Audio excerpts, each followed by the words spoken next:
একটা রাষ্ট্রীয় প্রতীক এবং জাতীয় প্রতীক, আবার রাষ্ট্রে জাতীয় ফুল, আবার রাষ্ট্রীয় প্রতীক। আমাদের বাংলাদেশের রাষ্ট্রের মনোগ্রাম হচ্ছে শাপলা। সেই শাপলাকে যদি কেউ দলীয়করণ করে দলে নিতে চায়, এর চাইতে লজ্জাজনক কিছু থাকতে পারে না।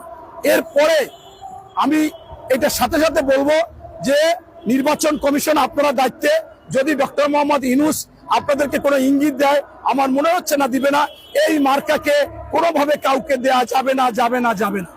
এরপরে দেখলাম তাদের একজন লোক নাসিরউদ্দিন পাটোয়ারি, সে বলল যে আগামীতে আমরা সরকার গঠন করব, 300 আসন ওনরা পাবে। বাহ, কি কথা!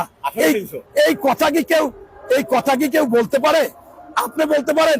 আমাদের বিএনপির ভারপ্রাপ্ত চেয়ারম্যান মহোদয় তারেক রহমান, আপনারা খেয়াল করবেন, এই 16-17 বছর আন্দোলন করেছে, একটি কথা তার মুখ থেকে খারাপ বের হয়েছে কিনা আপনারা